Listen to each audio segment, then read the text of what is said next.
Hello and welcome to today's LEITWOLF Podcast, your podcast for leading with impact. Today, we are talking about one of the most important questions of our time. Why so many transformations fail and what you can do differently to make your transformations succeed. After more than 30 years in leadership roles in big corporates in 5 different industries, having led small teams of 12 and big teams of 12,000 people, and now having spent 12 years as an entrepreneur advising on strategy and teams and leadership, I've come to see that there are quite a number of bad reasons to change a strategy and exactly 3 good reasons that indicate a change in strategy. When your customer needs change, that's a good reason to review your business strategy. When your competitive environment is changing, maybe you get an additional competitor, or maybe the existing competitors improve their products and increase competitive intensity. That is a second reason to indicate a reason to review your strategy. And the third reason is a change in technology in your market. If technology changes, that's another good reason to at least review your business strategy. And particularly if all 3 reasons apply at once, then it's high time to review. It's also high time to transform, because you often need to transform processes, systems, organizations, structures, ways of working in order to make your new strategies succeed in the marketplace. Now, since particularly technology has changed faster than ever in the last decade, maybe you find yourself agreeing with the fact that in the last decade you might have had more transformation than in the decade before. If so, you're not alone. And here are 2 striking facts on transformation. Both are about acceleration of change. First, let's zoom back to 20 years that happened from 1995 until round about 2015. In these 20 years, the term VUCA world has been coined. Initially shaped and felt with content in the military world, the VUCA world stands for volatile, uncertain, complex, and ambiguous. VUCA. And in a German business magazine called Handelsblatt, in April 2016, I was made aware of a study that found that between 1995 and 2015, the number of decisions that you and I have taken in 1 hour increased 4-fold. So I describe this as decision density increased 4-fold. Yeah?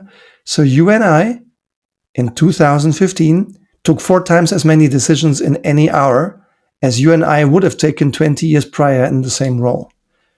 4 times more decisions per hour in 20 years.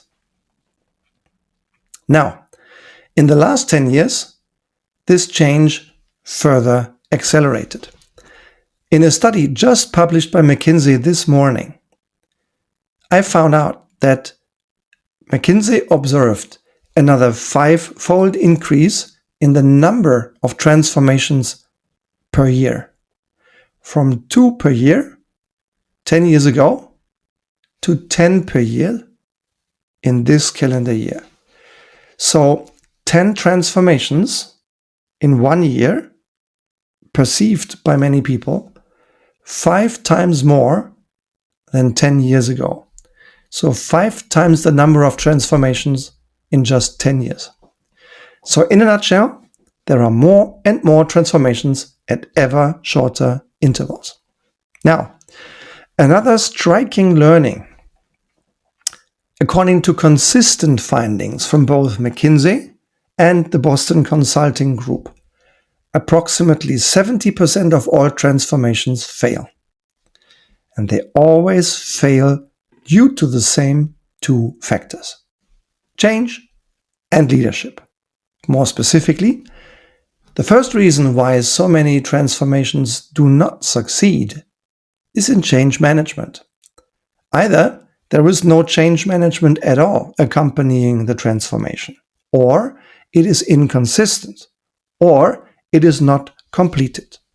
The result of which is overwork, overload, excessive demands, people feeling left alone, projects not completed, little or no effect on business growth. One own example, when in my first employer, a very strong, very successful global consumer goods company with an American DNA, changed the business model from local profit responsibility into regional profit responsibility. In our first year, we were in big trouble. We really tanked. One of the reasons was that we didn't really have completely aligned goals between local and regional organizations. Only in year 2, when we started aligning the goals much more than before, that's when we started to see growth. And as of year 3, we really took off. So it worked. It was a successful transformation in many ways. But the beginning was tough. And in the beginning, there was not much change management done the way maybe it should be. And the second is no leadership transformation. More and more work instead of smart simplification. Pressure instead of trust. Fear instead of psychological safety. And it's long proven now that psychological safety is a strong performance driver in any organizations. Many organizations now are stuck in what I call change fatigue. People are getting exhausted. They are tired. Too many programs, too little clarity. The result?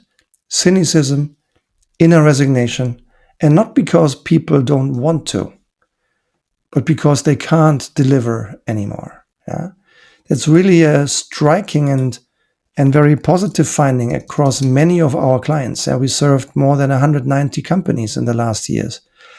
And across the board, we see people who want to perform, who are motivated, but they just struggle because they don't know anymore how to handle that amount of transformation the way it's managed today.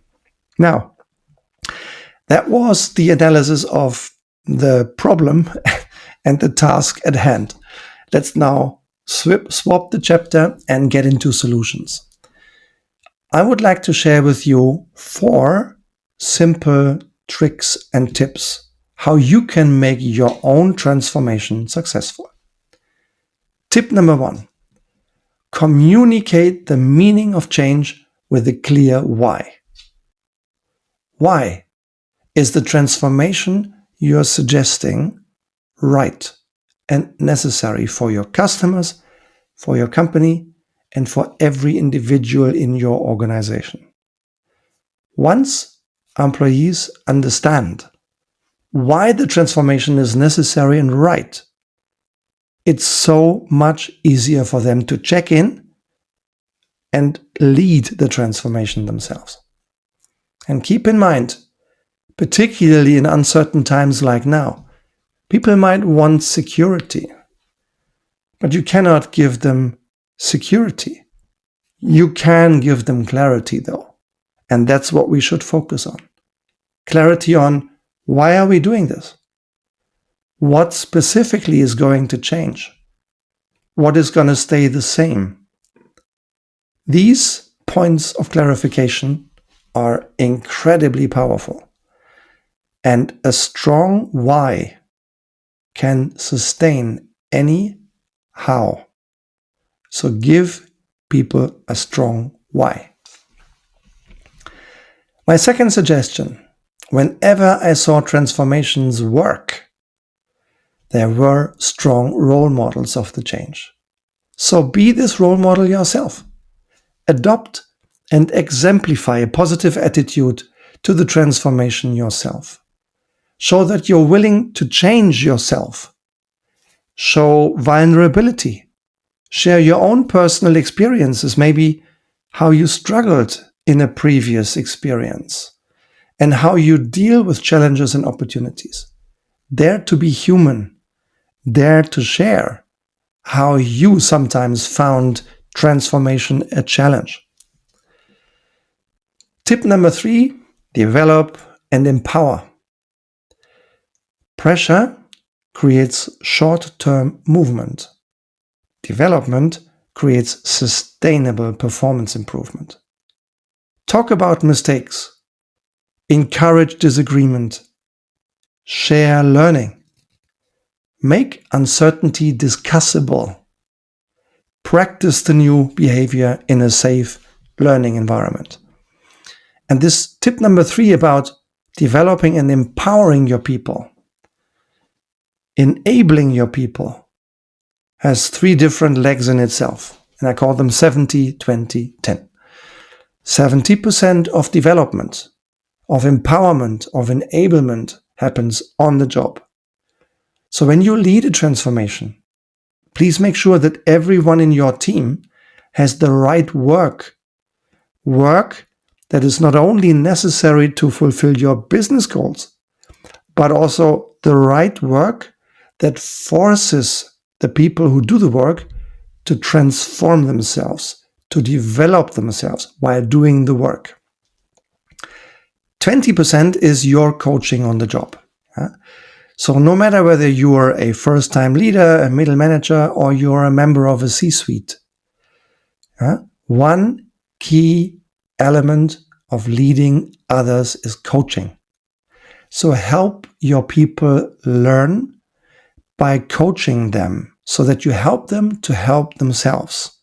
Coaching on the job. That's 20% of the enablement and empowerment work you can do as a leader. And the last 10% happens off the job. Trainings, well-designed, tailor-made trainings that are really serving the purpose, that help you grow the business, and that are full of practical experience rather than just general theory. And maybe also off-the-job coaching, individual coaching, group coaching, when that's what's needed to help your people grow in order to master the transformation. So that's point number 3, develop and empower. And point number 4, measure, learn, adapt. The last of the 4 cornerstones of a successful transformation has to do with measuring, observing, learning, adapting, and improving on the run. Set measurable goals for your steps of your transformation journey. It might be qualitative goals, maybe sometimes it's quantitative goals, but set your goals so that people see what good looks like, that people can experience what improvement looks like. And then observe it, track the progress, discuss the progress, learn together, and then adapt quickly in an agile manner.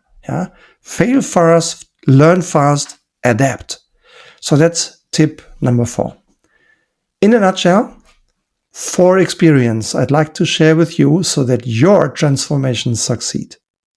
1, communicate the purpose of the change with a clear, strong why.